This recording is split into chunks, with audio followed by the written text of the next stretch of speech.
की अवस्था में जाने से पहले उस भिक्षु को शांत रहना सिखाया जाता था। आज के दौर में हर तरफ सॉरी शोर है। इसकी वजह से दिमाग में तनाव पैदा होना लाजमी है। ऐसे में अगर आप हर रोज कुछ देर मौन रहने का अभ्यास करते हैं तो इससे आपके तनाव पैदा होने वाले हार्मोन के लेवल में कमी आती है। इससे आपका दिमाग शांत होता है, गुस्सा नियंत्रित रहता है और तनाव बढ़ाने वाले हार्मोन्स का लेवल घटता है। आज के इस वीडियो में हम जानेंगे कि किन मौकों पर हमें शांत रहना है और किन मौकों पर हमें बोलना है और शांत रहने से हमारे अंदर क्या बदलाव आ सकता है। दोस्तों, संध्या काल का समय था।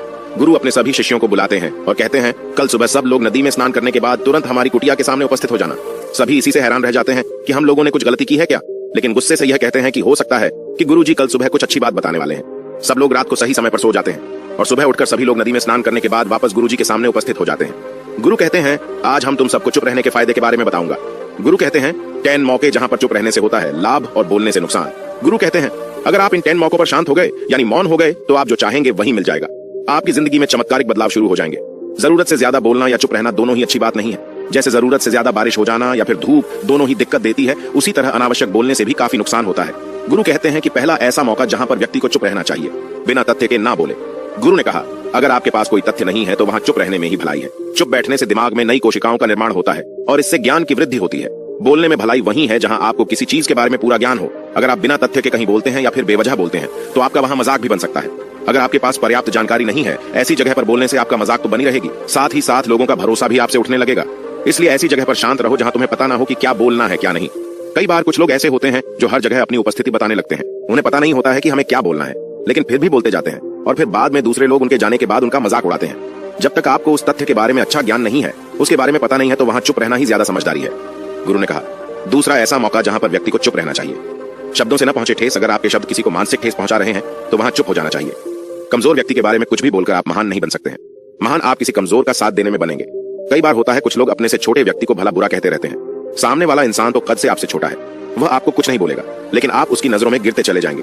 हो सकता है कि कल वह भी आपसे पद में बड़ा हो जाए। पद में आपसे जब वह बड़ा हो जाएगा तो आज जो रवैया आपका उसके साथ है, आने वाले समय में वह भी आपके साथ वही करेगा। आप किसी को नीचा दिखाकर बड़ा नहीं बन सकते हैं। बड़ा बनना है तो अपने से छोटे लोगों का इज्जत भी करना सीखें और साथ ही साथ बड़े लोगों का भी सम्मान करना चाहिए। लोगों को लगता है कि अगर वह अकड़कर बोलेंगे और सामने वाले को नीचा गिराने की कोशिश करेंगे तो वह बड़े बन जाएंगे, तो यह उन सबकी भूल है। बड़े होने की बजाय आप उनकी नजरों में गिरते चले जाएंगे। गुरु ने आगे कहा, इसलिए शिष्यों, तुम सब जब भी बोलना आदर भाव से बोलना, ताकि तुम्हारी बात लोगों को अच्छी लगे। बोलने में भाई बहन, माता पिता, मित्र इत्यादि संबोधन शब्दों का इस्तेमाल जरूर करना। इससे तुम्हारी मान प्रतिष्ठा तो बढ़ेगी ही, साथ ही साथ लोगों की नजरों में तुम समझदार व्यक्ति बनते जाओगे। गुरु ने आगे कहा, तीसरा मौका जहां पर व्यक्ति को चुप रहने में ही भलाई है। क्रोध या घृणा करने वाले लोग, जब कोई अपना या सगा संबंधी आप पर क्रोध कर रहा हो, आपका अपमान कर रहा हो, तो आपको उस वक्त चुप रहना चाहिए ताकि सामने वाले का गुब्बारा पूरी तरह से फट जाए। आप यदि सही हैं तो उसे कतई माफीनामा गए और चुप रहकर ही सही समय का इंतजार करें। वह खुद आपसे माफी मांग लेगा जब उसे अपनी गलती का एहसास हो जाएगा। गुरु आगे कहते हैं कि अगर आपका कोई सगा संबंधी आप पर क्रोध कर रहा हो और आप उस समय शांत हैं, तो यह आदर सम्मान देने की निशानी होती है। इससे न कोई छोटा होता है और न ही बड़ा। अगर आपको क्रोध आ रहा है तो आप या तो वहां से किसी का अनादर किए बिना चले जाएं या फिर चुप रहें। क्रोध करने से आपके रिश्ते खराब होंगे। क्रोध करने से हमेशा क्रोध करने वाले व्यक्ति का ही बुरा होता है। गुरु आगे कहते हैं कि एक बार की बात है, एक सांप जंगल से भागते हुए किसी राजा के घर में पहुंच गया। लोगों ने छेड़खानी की तो वह बहुत ही गुस्सा हो गया, जिससे घर में जो तलवार पड़ी हुई थी उसी को लपेटकर कसने लगा और धीरे धीरे उसका पूरा शरीर कट गया। ठीक उसी प्रकार हमारा गुस्सा भी हमारे शरीर को तलवार की भांति काटता रहता है। गुस्सा ध्यान से खत्म होता है प्रतिदिन। अगर आप ध्यान की मुद्रा में बैठे हैं तो आपका गुस्सा आपके नियंत्रण में रहेगा। गुरु आगे कहते हैं कि यह तरीका है कि आप प्रतिदिन ध्यान का अभ्यास करें। इससे आपके शरीर में जो हार्मोन्स गुस्से को बढ़ावा देते हैं वह सब तुम्हारे नियंत्रण में रहेंगे, जिससे शरीर गुस्से पर आसानी तुम्हारा से काबू पा लेगा।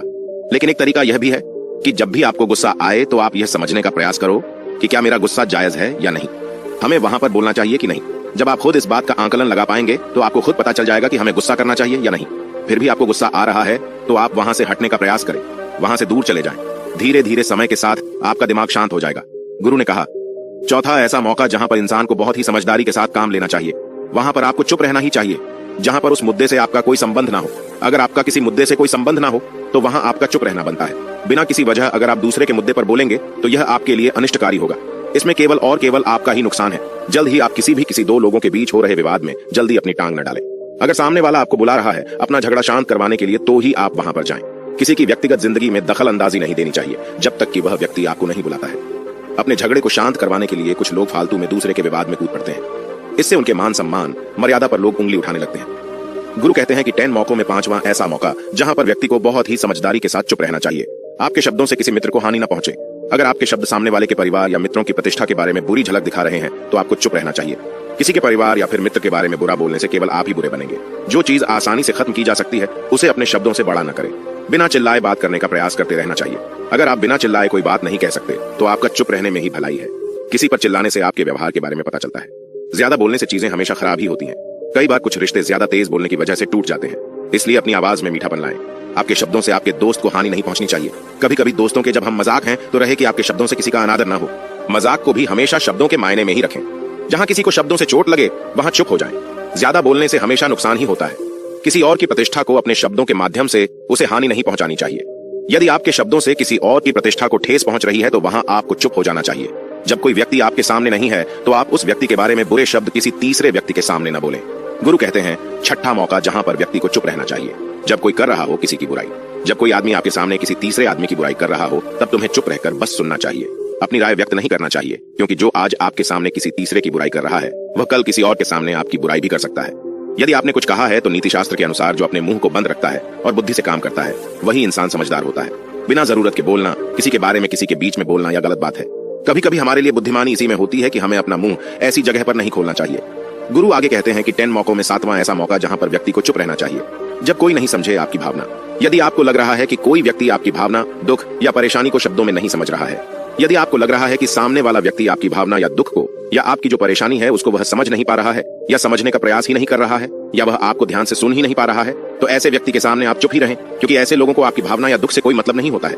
ऐसे लोगों को अपना राज बताकर आप पछताएंगे ही बाद में। इसलिए हर किसी को अपने मन की बात नहीं बतानी चाहिए। अगर आपको लग रहा है कि सामने वाला आपकी बात को नहीं समझ पा रहा है, आपकी भावनाओं को नहीं समझ पा रहा है, तो वहां पर आपको नहीं बोलना चाहिए, क्योंकि आज में आपका मजाक ही बन जाएगा जब आपको लगने लगे कि सामने वाला आपकी भावनाओं को ठीक तरीके से समझ रहा है, आप जो कह रहे हैं वह ठीक से सुन रहा है, तभी आप उसे अपनी बात कहें। गुरु कहते हैं कि 8वां मौका जहां पर आपको चुप रहना चाहिए, जब कोई इंसान अपना दुख व्यक्त करे। यदि कोई इंसान अपने दुख या परेशानी को आपको बता रहा है तो इसका मतलब यह है कि वह आपको अपना समझ रहा है।